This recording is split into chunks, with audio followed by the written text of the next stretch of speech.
Silakan. Ayo Mas Ari. Bismillah. Bismillahirrahmanirrahim. Ustaz, saya mau tanya nih, Ustaz. Ya.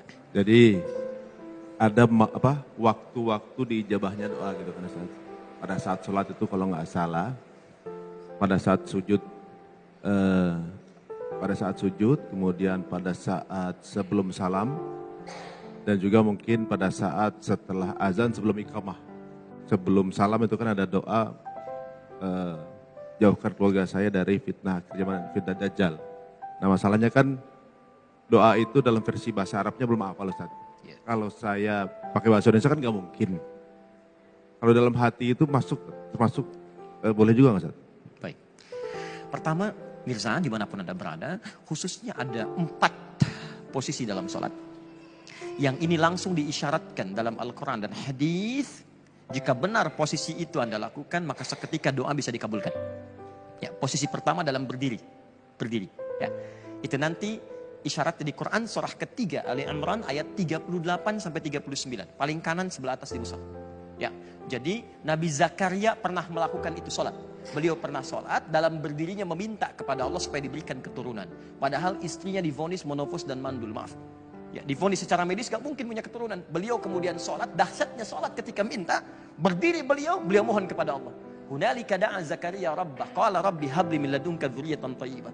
Ya, Nabi Zakaria katakan, ya Allah, orang mengatakan aku gak mungkin punya keturunan. Aku hanya minta darimu yang tidak punya batas dalam kemungkinan. Begitu dikatakan innaka sami'ud du'a, engkau pasti mendengar doa hamba, maka turun jawaban ayat 39.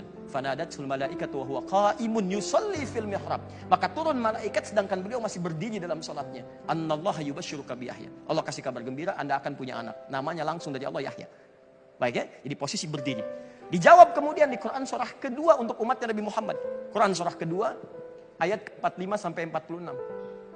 Ya, kata Allah, wasta'inu bisabri wassalah. Kalau punya masalah, wasta'inu, minta pada saya. Kalau kita mau minta, robah kalimatnya menjadi nasta'in.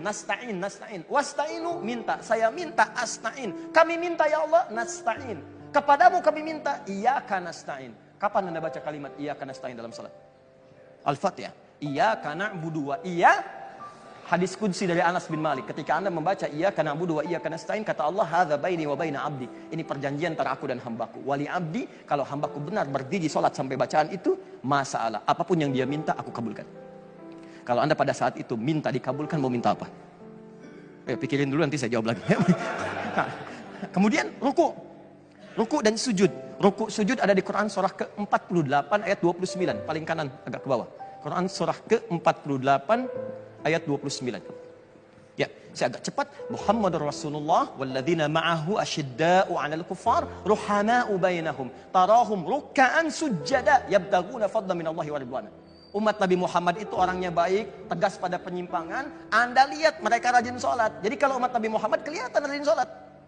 Kalau ada muslim, siapa nabinya? Muhammad. Nabinya siapa? Muhammad. Sholat yuk. Sholat kan nomor 2. Nomor 1, saya beli mie dulu. Itu ini menunjukkan ada sesuatu yang salah. Umat Nabi Muhammad itu kelihatan sholat. Begitu sholat, ruku sujud dia minta. Kata Allah, orang saat ruku dan sujud minta, saya kabulkan. Hadis riwayat Ibnu Abbas radhiyallahu ta'ala anhuma. Inna ma aqrabal 'abdu min rabbih wa huwa sajid. Keadaan terdekat para hamba dengan Allah itu saat sujud.